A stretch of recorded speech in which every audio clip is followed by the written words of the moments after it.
Assalamualaikum warahmatullahi wabarakatuh. Nama saya Fajrul Musaki dari kelas PKI 2A.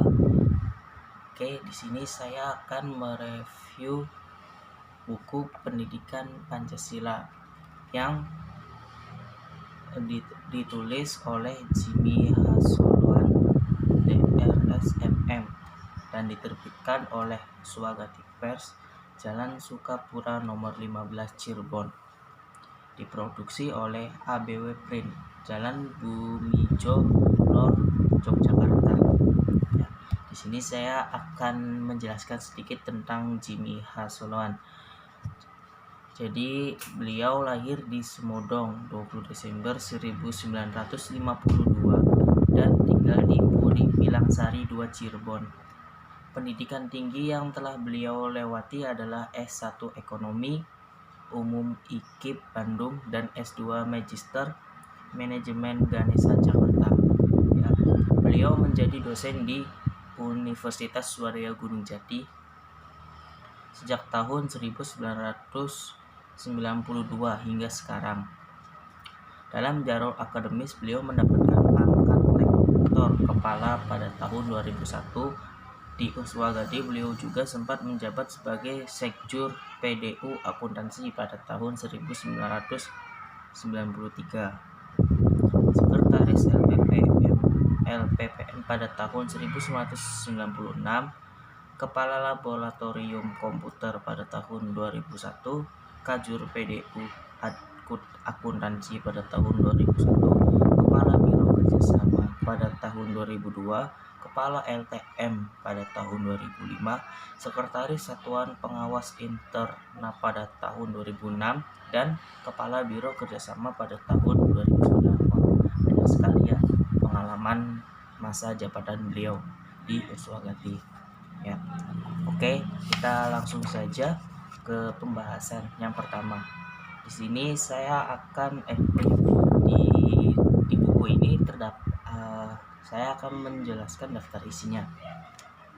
Yang pertama itu ada wawasan Nusantara, yang kedua ketahanan nasional, yang ketiga politik strategi nasional, yang keempat politik strategi pertahanan dan keamanan nasional, dan yang kelima sistem pertahanan dan keamanan rakyat semesta. Ya, jadi di sini ada 5 bab atau 5 pembahasan yang akan kita bahas di buku ini. Bab pertama, wawasan Nusantara. A. Latar belakang dan pengertiannya. Dalam kehidupan berbangsa dan bernegara, keanekaragaman pendapat, kepercayaan, hubungan, dan sebagainya memerlukan suatu perekat agar bangsa yang bersangkutan dapat bersatu guna memelihara keutuhan negara.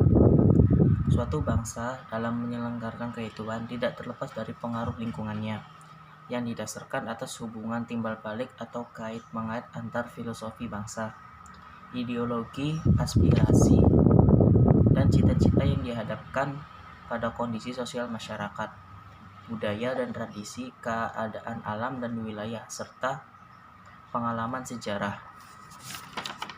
Landasan wawasan nasional. Wawasan nasional dibentuk dan dijiwai oleh paham kekuasaan dan geopolitik yang dianut oleh negara yang bersangkutan. Dan berikut beberapa tokoh paham-paham kekuasaan. Yang pertama, Machiavelli, dan yang kedua Napoleon Bonaparte,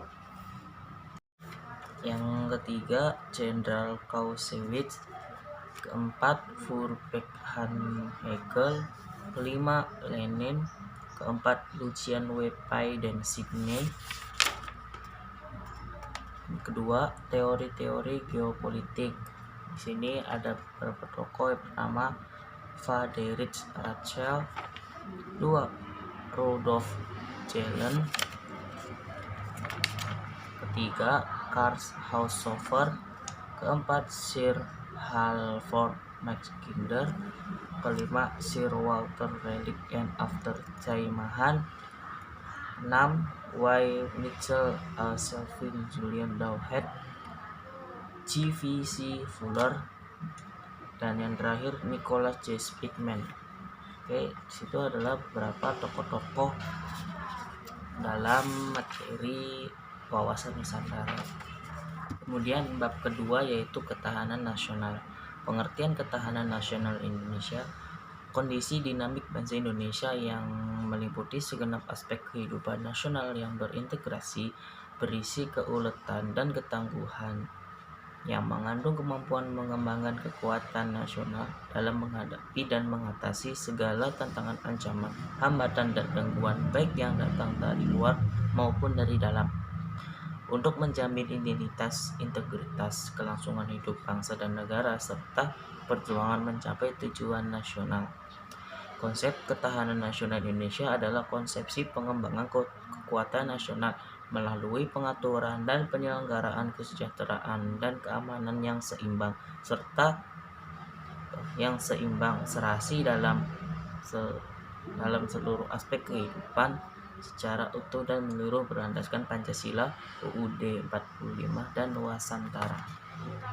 Asas-asas ketahanan nasional Indonesia. Yang pertama, kesejahteraan dan keamanan. Kedua, komprehensif integral. Ketiga, mawas ke dalam dan keluar. Keempat, kekeluargaan. Sifat ketahanan nasional Indonesia. Yang pertama, mandiri. Yang kedua, dinamis. Yang ketiga, wibawa. Dan keempat, konsultasi dan kerjasama. Kemudian, pengaruh aspek ideologi. Ideologi adalah suatu sistem nilai yang merupakan kebulatan ajaran yang memberikan motivasi. Dalam ideologi tergantung konsep dasar tentang kehidupan yang dicita-citakan oleh bangsa. Keampuhan ideologi tergantung pada rangkaian nilai yang dikandung, yang dapat memenuhi serta menjamin segala aspirasi hidup dan kehidupan manusia. Suatu ideologi bersumber dari suatu aliran pikiran atau filsafat dan merupakan pelaksanaan dari sistem falsafah itu sendiri. Nah, di sini ada beberapa ideologi. Ada dua ideologi ya. Pertama, ideologi dunia, yaitu liberal dan komunisme. Kemudian paham agama. Yang kedua, ideologi Pancasila. Ini ideologi Indonesia ya. Merupakan tatanan nilai yang digali kristialisasi dari nilai-nilai dasar budaya bangsa Indonesia. Kelima, sila merupakan kesatuan yang bulat dan utuh sehingga pemahaman dan pengalamannya harus mencakup semua nilai yang terkandung di dalamnya. Ketahanan ideologi diartikan sebagai kondisi dinamik kehidupan ideologi bangsa Indonesia yang berisi keuletan dan ketangguhan yang mengandung kemampuan kekuatan nasional dalam menghadapi dan mengatasi segala tantangan, ancaman, hambatan, serta gangguan yang dari luar dan dalam. Lanjut ke bab ketiga, politik dan strategi nasional. Pengertian politik, strategi, dan polstanas.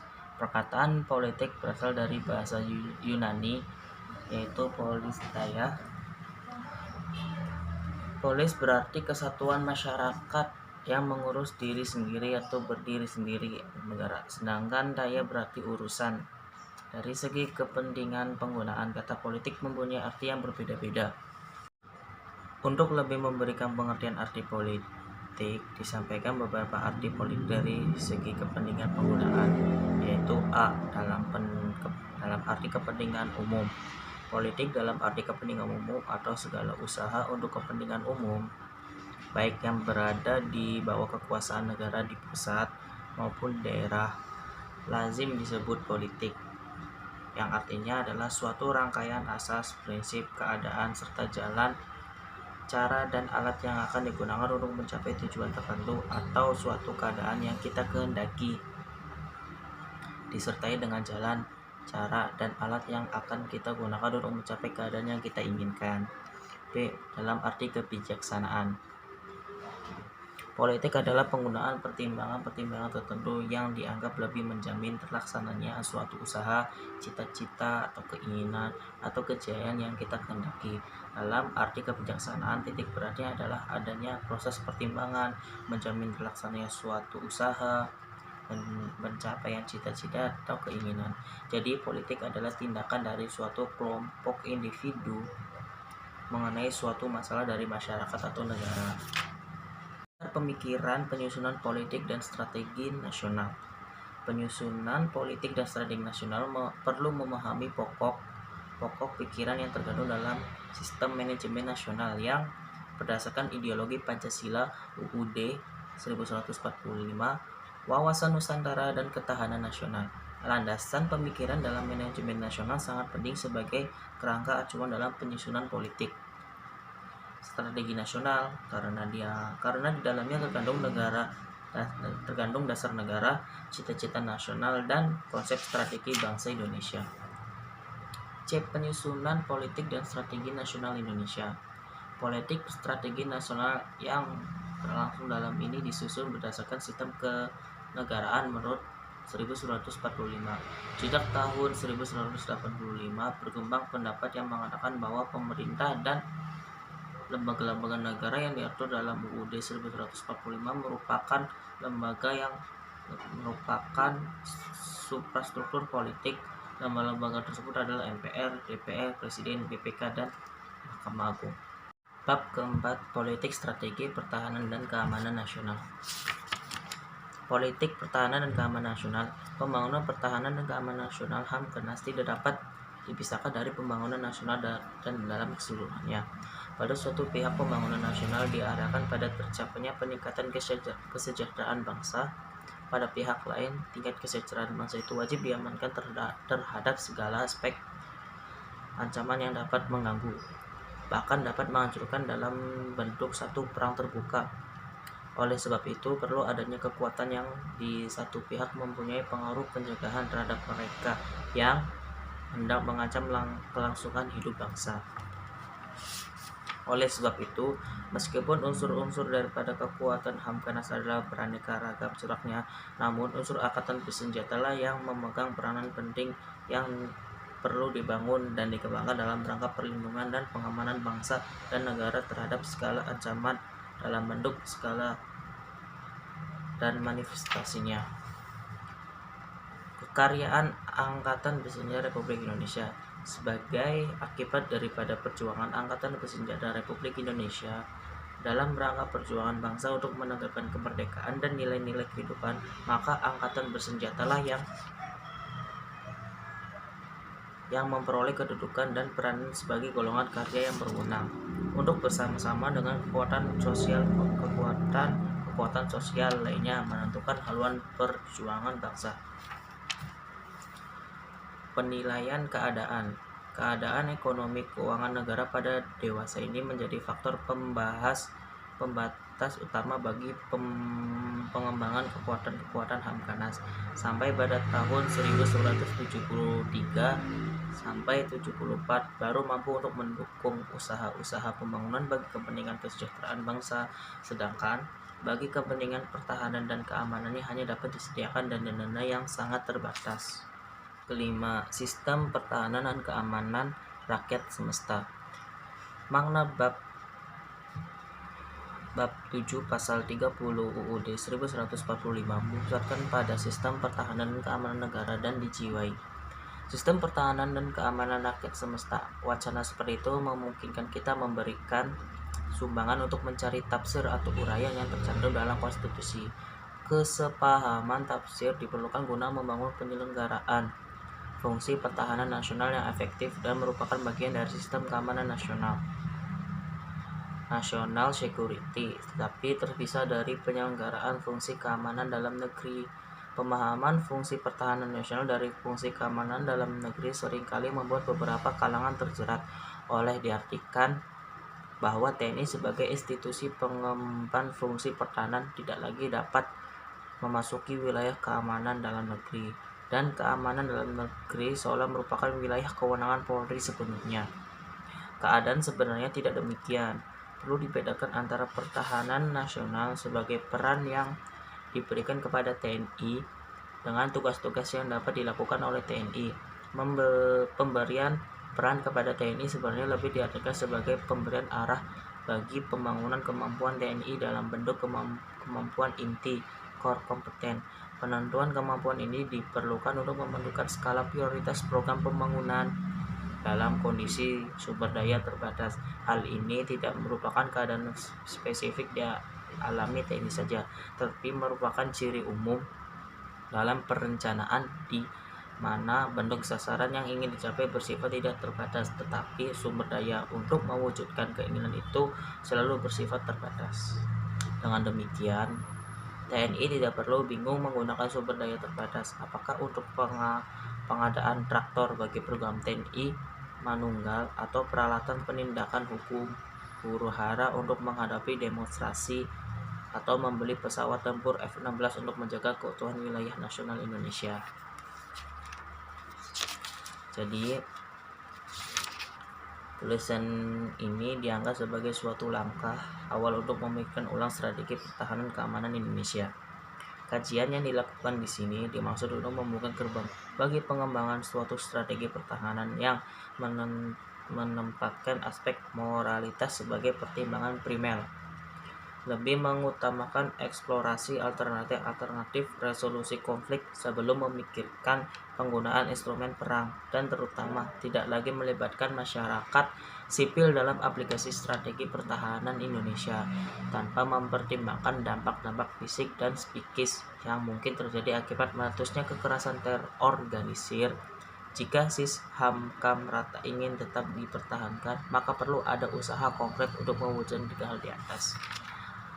Sekian saja review buku dari saya. Kurang lebihnya mohon maaf. Wabillahi taufiq walhidayah. Wassalamualaikum warahmatullahi wabarakatuh.